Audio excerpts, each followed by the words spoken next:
to another week of the Zombie Hell Davis podcast with an intro song again that is still really rocking.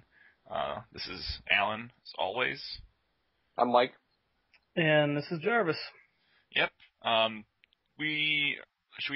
guess we'll go over today's topics since we usually don't do that because we're unprofessional.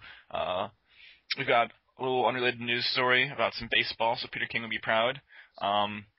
We're going to actually skip most of the NFL news because it's pretty slow this last week. It's like Roger Goodell, still a dick. Next topic. Wide receivers, still a bunch of Mariah Carey motherfuckers. Next topic. That's all the news for the week.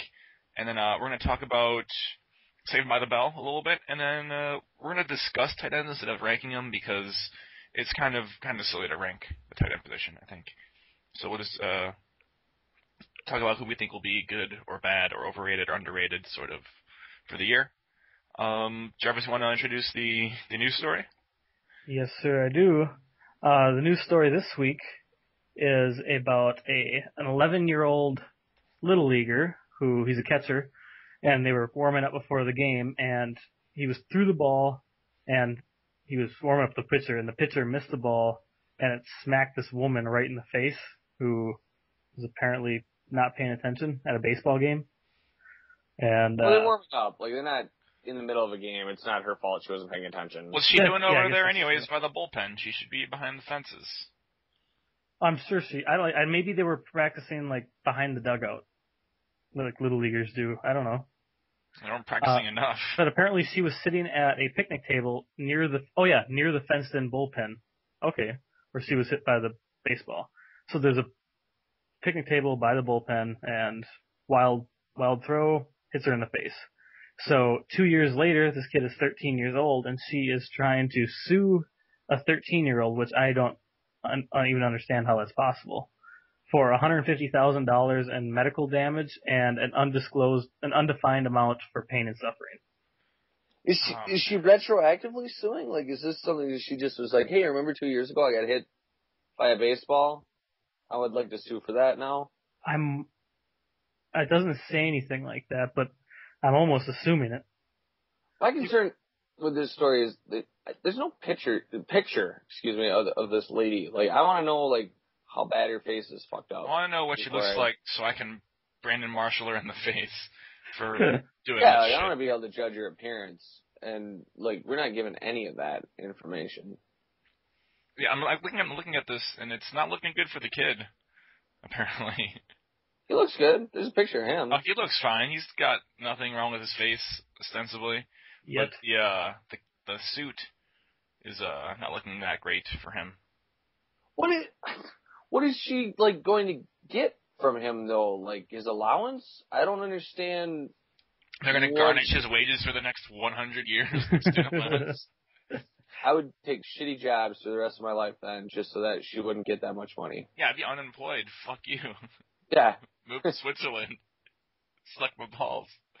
Yeah, I hope that kid wins the suit and then countersues for defamation.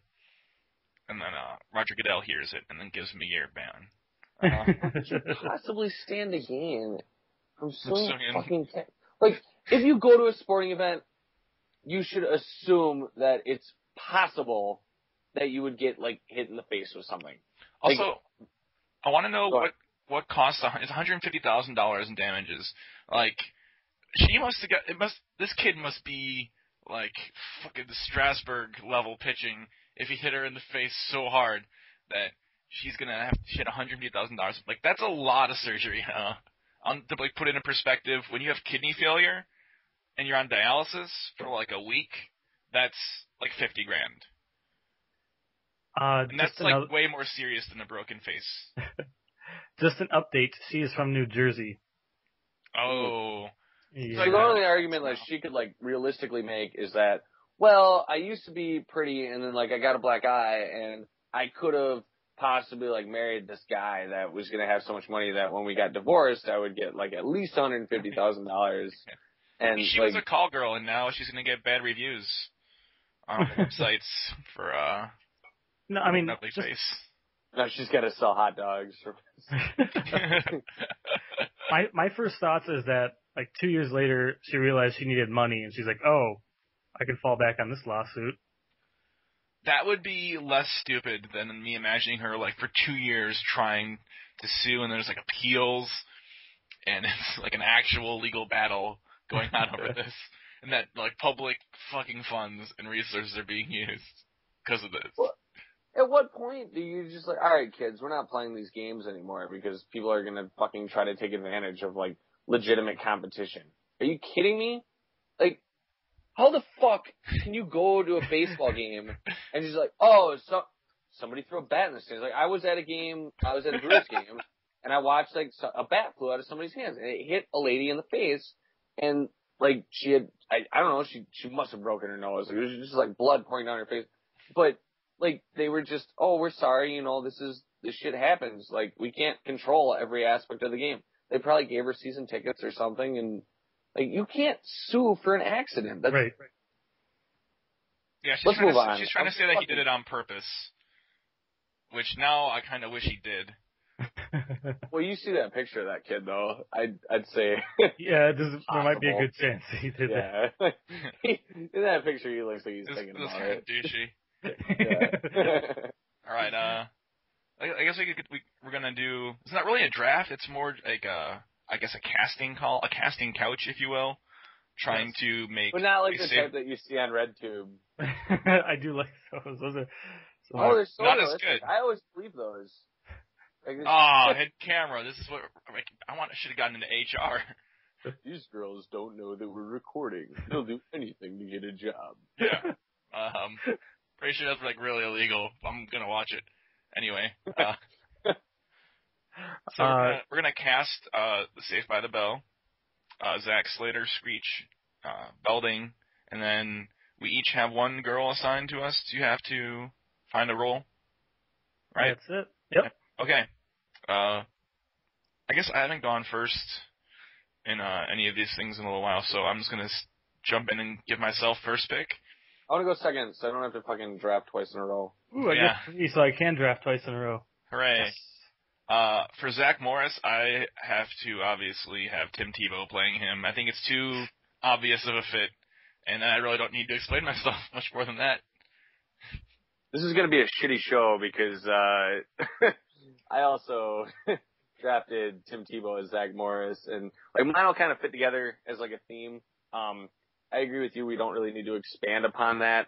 The one thing that I do want to say is when I was thinking about doing Tim Tebow as Zach Morris, I thought of like, if you think of like Tim Tebow's college career of like the original Saved by the Bell show, which like people loved, and like his pro career is the college years. His pro career is the college years.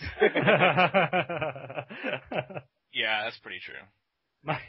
My Zach Morris is going to be Albert Hainsworth. He sucks up to all the nerds on the team so they can sign him in on the attendance sheet at practices. Well, he goes and spies on the cheerleader's shower room. And when he can't skip, Albert usually sits in the back and uses his ginormous cell phone to order pizza so he can eat it in front of the entire team. I can buy that. Albert Hainsworth ain't nobody's slave. He's always like cooking up like these elaborate schemes to like make money. Like really elaborate ways to just be lazy. And if he would just have used that much effort in the first place, it would have been exactly the same. All right, you get to go again. Yes, I do. Slater? 2, AC Slater. I remember this one quote from an episode where Jesse was, because Jesse Spano was super into women's rights and everything. And she's talking about asked Slater, like, haven't you ever heard of the women's movement? And he goes, yeah, so put something on cute and move on into the kitchen. So I'm going to choose Gronkowski for AC Slater. Oh, he totally is. He's totally sitting in a chair right now backwards, like doing curls. He's always making fun of Brady for being a preppy. And then he and Danny would have roamed the halls of Gillette Stadium and knocked the books out of Sebastian Janikowski's hands and hazed Jack Ballard with the newbie paddle. Jack Ballard again hazed the newbie paddle. So you mean Stephen Gostkowski, right? The kicker? Oh, yes. That's exactly what I meant. Ben Tate's backup. So I have a feeling that when you came up with this topic, Jarvis, like that was the reason that you came up with this topic, because it makes so much like perfect sense that you're like, how do I fit this in? That's good. Can I go? Is it alright if I go? Yeah, So we've established that, like, in my Saved by the Bell world, that Tim Tebow is Zach Morris, and I think that it only stands to reason that AC Slater would be Mark Sanchez.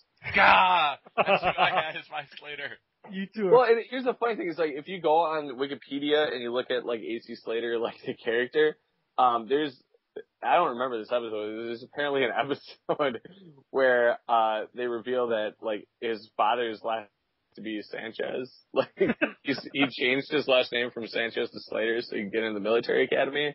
And, like, I totally see him, like, kind of like, because the thing with Slater in the show is, like, he was, like, the new guy, like, the army brat that came out, and I just see people, like, forgetting that he was there before Tebow and just kind of, like, treating him as, like, the outsider for a while he's kind of, like, makes fun of Tebow for being the jock or the preppy guy. Yeah, I can see that. Yep, that one works. Oh, fuck. Sorry. It's okay. It's also funny because my original Zach Morris was going to be Tom Brady, but I switched it to Tim Tebow the last second. For AC Slater, I guess I'm going to be stuck with Ben Roethlisberger because I don't know about you guys, but looking back, I'm pretty sure AC Slater date raped girls. There's just something about him that he sets off the date rape dar, and the date rape dar. Yeah, and I think that might be one of his secret hobbies. So next, I've got Screech.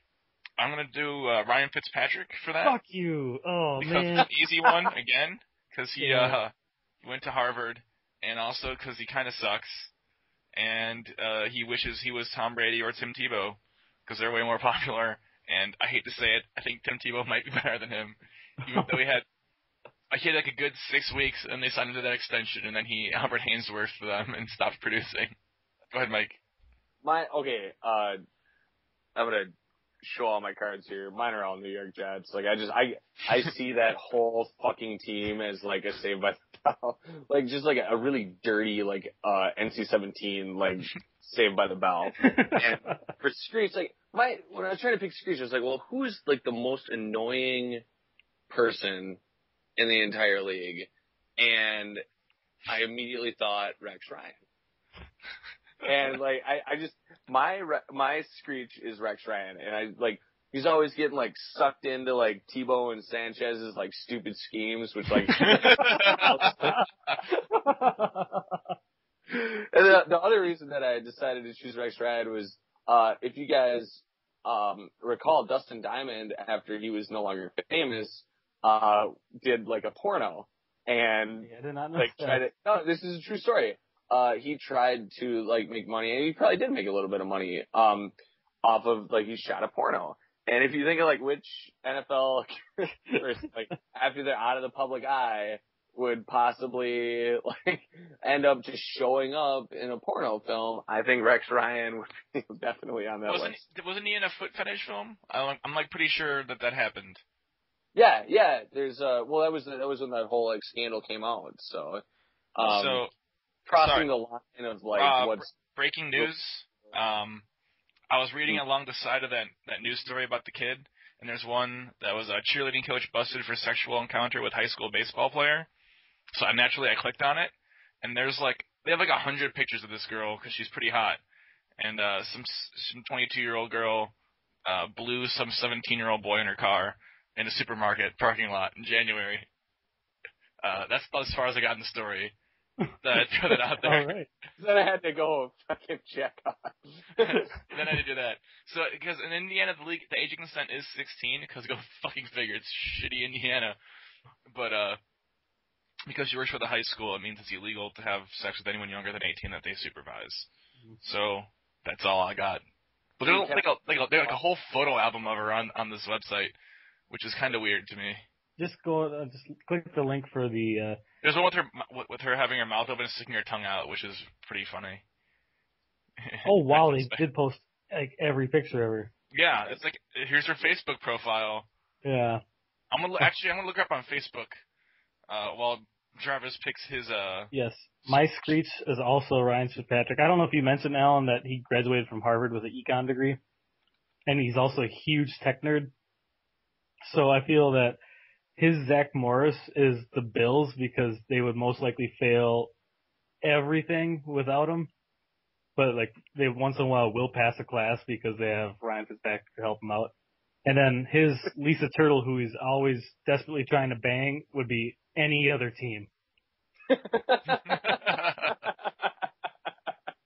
Literally any other team. The Browns? Sure. The LA Jaguars. This trying to find her on my turn Facebook again. going kind of hard. My turn Okay, again. so. Mr. Belding, this isn't an obvious pick. Matt Stafford. Although he is the team leader, he spends most of his time giving stern lectures to his teammates and coach for acting like a bunch of jackasses. So, and then Stafford also sits him down and gives frequent speeches about how they could actually be something if they just studied their playbooks once in a while. I can kind of see that. That's good thinking outside the box. I'll say that for sure. That's a good connection. This is the one pick where I strayed outside of the New York Jets, and my Mr. Belding is Paul Tagliabue, because we think of Roger Goodell as this fucking hard ass that doesn't let anything get doesn't put up with anything. The reason that he has to do that is because Paul Tagliabue for all the 80s was just steroids. Well, let's not he's just kind of if you remember Mr. Belding was kind of he would just let Zach Morris get away with shit. Just he was trying to be that father figure and you wanted to be a cool principal. Yeah, and that was totally Paul Tagliabue, where he was just kind of okay, well, we'll deal with this later. And so that's my pick. For Belding, for me, I'm gonna go with Rex Grossman, because I think it would just be fucking hilarious to have Rex Grossman in any sort of position of authority. That was the only reason I went with him at all. Just fuck it, throw it deep. That's his answer to every signal situation, and then he overthrows it. For my girl Lisa, it was really close between these two, but I'm gonna go with Chadwick Ochocinco, because I think he is a loudmouthed, fancy clothes wearing South Beach prima donna that outdoes he's almost reaching LeBron level now in my book. And Lisa was always my least favorite character on that show when I was a young guy. So, and not just because she's black. Yeah, I was just going to ask that. But because she was rich. And I'm richest, not blackest. Or racist. Not black. Not blackest. Hang on before we say something we regret. The one that I had was Jesse Spano, and we weren't originally going to draft the female characters, but I demanded it because whenever I think of Saved by the Bell, the only thing that I remember, the only episode that I specifically remember is the episode where Jesse gets hooked on caffeine pills. And I love it that the Saved by the Bell is these are hardcore drugs. These are drug episode. Is it's No-Dos. Which I take 18 of them a day. That part's not true. I actually did take 2 of those yesterday. Yeah, who doesn't? But it's just that one scene of if you could sum up how I feel about Saved by the Bell in one line, it's Jesse going, "I'm so excited. I'm so scared." And I even played that song. Yeah, I'm so excited. Well, I couldn't really think of a player that embodied that. And originally I was just trying to think of somebody that just did drugs. So I was gonna do Brian Cushing. And then I was well, I've done all New York Jets, and I know he doesn't play for the Jets anymore, and that's fine. But I went with Plaxico Burress as my Yeah, because No-Dos is shooting yourself in the foot. Yeah, I've always heard. It just doesn't help you. I had to explain that. My I had Kelly, and I probably put the least amount of effort into this, but I chose David Carr because he spends most of his time just on the sideline looking pretty, fixing his hair, and then Carr quickly becomes the head cheerleader of any team he plays for. I would have said Matt Leinart if I had to go with that situation. Yeah. I think Matt Leinart's even more of just a pure cheerleader at this point, whereas David Carr at least was a starter and then just ran for his life for 3 years. Well, Leinart got to start a game for like a half a quarter before he got injured. He's a Heisman Trophy winner. He gets to start the game. Yeah, I don't know if that quite. Matt Leinart, the NFL years. Yeah. Talking about fucking tanking after college. I guess that's all the Saved by the Bell people. Talk about NFL tight ends and actually have some football discussion with some content. All right, I like it. Just if we have to. Do I have to talk about it though? Yeah. Oh. you sound legitimately bummed out about it. You talk about how Michael Finley's ranked really high and everyone's putting a tight end list even though he doesn't have any hands. He just goes up there with 2 fists and tries to smash them together and catch the ball every time. And it doesn't work out. And then he's still in everyone's top 5. Fucking can't, he was a free agent at the end of the year, and I think they franchised him or whatever. He's going to be a Packer again. And I was adamantly opposed as a Packer fan to them re-signing Jermichael Finley. He just frustrates the shit out of me. However, if you want to choose him as a top 10 tight end because he's got Aaron Rodgers throwing to him, because he's on one of those teams that only has one tight end, those are the things that you look for when you're trying to be like, well, who could put up a huge season? He realistically could put up a huge season, but I agree with you completely. But he won't. Michael Finley. But you know what? He'll probably finish with, 800 yards and 8 touchdowns, which is by modern tight end standards. He's going to do it in 2 games, though. In the rest of your games, he's just going to shit the bed. Yeah, that's very true. But he has to average a drop a game. At least a drop a game. I haven't ranked in my top. I haven't ranked at 5 just because, like you said, he's going to have those super amazing games where he just gets every ball thrown to him, and he actually catches most of them. Like he has to out of self-defense. Right. He goes to block the ball all the way. Look, he comes down with some amazing acrobatic catches, and then he drops ones that are thrown right to him. Mm-hmm. That's why he's so fucking frustrating. And whether you're a fan of the team or just have him on your fantasy team, that's what fucking kills you. Yeah.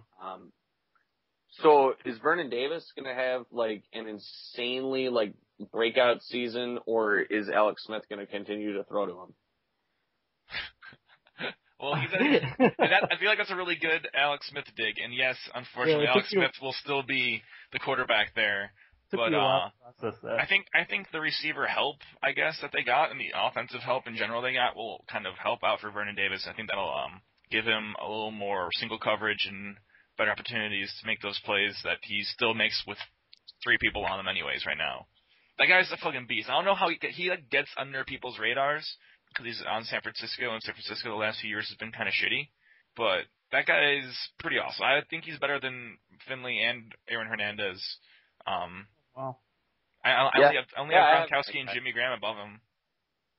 Well, I think, I kind of touched on this earlier, but if you have a prolific passing offense that has one dominant tight end, and yes, Gronkowski and Hernandez are definitely top 10 tight ends, but you don't know which one which week.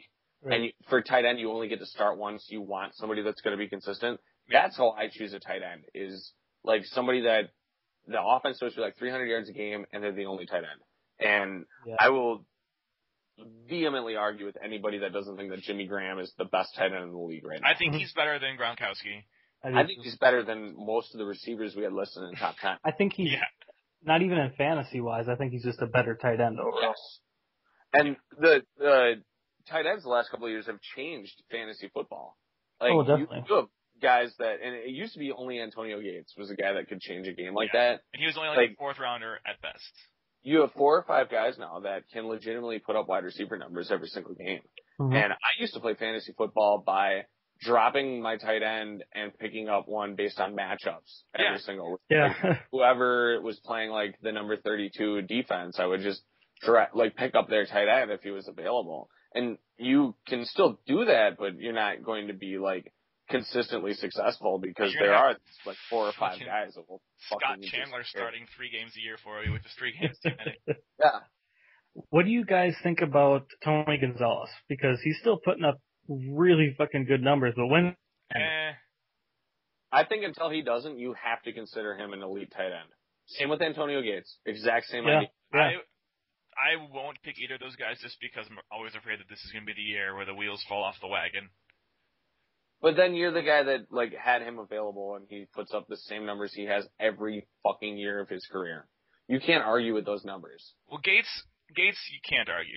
He'll be all right for a little bit longer. But Tony Gonzalez is he's what, 36, 37. He's been in the league for 15 years. Like, yeah, it's gonna happen. I would rather be right 15 years and be wrong 1 year and just bet on him every single year until he's not. I'd rather just draft one of the other tight ends and then not even available at what point in the draft it is. If he's available, but also say Brandon Pettigrew or Jermaine Grisham is available, I'm going to take one of those guys instead. I would rather have Tony Gonzalez over Brandon Pettigrew, and just it's a consistency thing. Brandon Pettigrew wasn't always the number one. And I think he. Yeah, Tony Schefter kind of took his touchdowns a little bit, but good yards. There were games where he was being thrown to more often. So I think I'm going to probably get Jared Cook. To me, had a season last year that looked a lot like Jimmy Graham's season 2 years ago, where he was okay. And then started getting in the swing of things, and then finished the year really strong, especially with the addition of Jake Locker. And I think we were talking about this off the air, where young quarterbacks really rely on their tight end a lot to get themselves out of jams. Sure. So if he starts, which he probably will, I think that Cook will get a lot of opportunities to make plays, at least in the beginning of the year, until defenses adjust. That's a really good point because 2 years ago. Who was talking, and even going into last year, who was talking about Jimmy Graham, Rob Gronkowski, and Aaron Hernandez, like before the draft as like top, elite tight ends? Yeah, I think I got Graham in like the 6th, 7th, or 8th rounds of wherever I drafted. It definitely stands to reason that there will be 1 or 2 players this year that you haven't heard of, or at least don't expect to have huge years, that put up those type of numbers. And those are the guys that you need to get. Well, anybody can look up top 10 tight ends, but it's finding those guys that end up having the 12 touchdown season that you just wouldn't expect. It changed an entire fucking year. Anthony Fasano from Dolphins. He was all right. I think he's gonna be. He might be. He might be draftable this year. I think so. He had. Just looking at his stats right now. 54 targets, 32 receptions, and 451 yards with 5 touchdowns. That's and those were basically the second half of the year. Yeah, and for the targets that he got, he definitely made the most of it. So if he has like you said, a new quarterback coming in with no other receivers to throw to, right? Ryan Tannehill and Ocho Cinco. Ocho Cinco is going to be the red zone threat? No, he's not. Well, you can still, developing quarterback. Going to that tight end as a check down and like a big target. So yeah, you might have a point there. I don't agree with you, but it's possible. I think if you draft, say, Tony Gonzalez or Antonio Gates, and you're like me and you kind of want some security, maybe in the 12th round. I usually don't like drafting 2 tight ends, but maybe in this case, 12th, 13th round, you can pick up Fasano just as like an oh shit contingency plan. Right. Especially with the flex, if you have a flex position. Here's a name I want to throw out. Jacob Tamme. I don't know what to think for him. I would put him as not preseason top 10, but definitely somebody that you might want to have on your team to start the year. Because he's a guy that has played with Peyton Manning in the past, and Peyton Manning definitely utilizes the tight end as well as any quarterback in the league. And I know that we have different opinions on how productive Manning is going to be this year, but if you speculate that Manning is going to, have a 25 to 30 touchdown season and throw for a bunch of yards, it stands to reason that his tight end is going to be very Catch a lot of productive. those. Yeah. Look at how good Dallas Clark was for fucking years. And how shitty he was without him last year. So that's one guy that I would keep an eye on if he's available in the later rounds. And a lot of people don't like to have more than one tight end on their team. This year, I think it's a good idea to at least start the year with a couple tight ends and see what happens. I mean, maybe if one of them does take off, you can trade the other one and get that receiver that ended up being really good that you didn't draft. Like maybe this year Torrey Smith. Actually, not all joking aside, I think Torrey Smith will really have a breakout year. And if someone drafts him and they have a few receivers on their team, but they don't end up getting a tight end, and you drafted two, and one of them ends up outperforming their draft ranking, they might be able to swing a trade that way. Yeah. Well, it's a position that can fucking change the dynamic of an entire fantasy football team. It really can, because you only start one tight end. You start two of every other position besides quarterback, and not factoring in kicker, defense, whatever. And so about half the positions you start. All right. Fucking, if you get Ben Tate as a backup, he's Brian Matthews' backup, right? The point I'm trying to make, though, is Brian if you have one guy on your team, and if you have that guy that you know is going to put up 12 or more points every single week, that can fucking change how you think about your lineup. Mm-hmm. We got to look at and also with tight ends. Usually the way you draft is based on not total points, but total points compared to the average of the position. And the tight end average of the position is pretty low. And Gronkowski and Graham put up double of the numbers of Brandon Pettigrew last year. Graham had almost 1,300 yards, 10 touchdowns. Brandon Pettigrew had 700 yards with 5 touchdowns. So that's the value-wise, it's probably it might be the most important position this year in terms of setting yourself apart from the if you're getting 8 points out of your tight end, that's a successful week. And the nice thing, Jimmy Graham, he was consistently awesome in the season. Yeah, every week was 80 yards and a touchdown, or 150 yards and no touchdown. Mm-hmm. Who's paying? How do you guys feel about Visante Shenko? Past his prime, and he's got Christian Ponder. Still has a huge dick, though. Past his prime? Well, I suppose he's 32. Okay, never mind. Dumb question. And Christian Ponder. Yeah. You don't think Ponder's going to improve? Not enough to Especially make if AP is slow to come off from his injury. They might have to rely on the passing game a little bit more. Yeah. I think he has. Throwing it out he of has bounds. I think he could improve, but I just haven't seen it yet. Yeah. So there we go. No, watching him play, there's some points where you go, wow, this guy could be good, and then 2 plays later, he just fumbles the ball. Well, he is hits good. him. I think he's just not elite, but he's somebody that just strikes me as has the potential to have a really good season.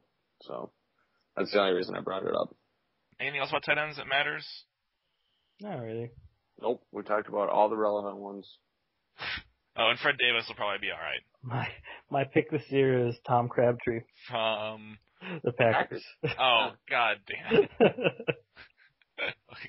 Homer pick of the week. Yep.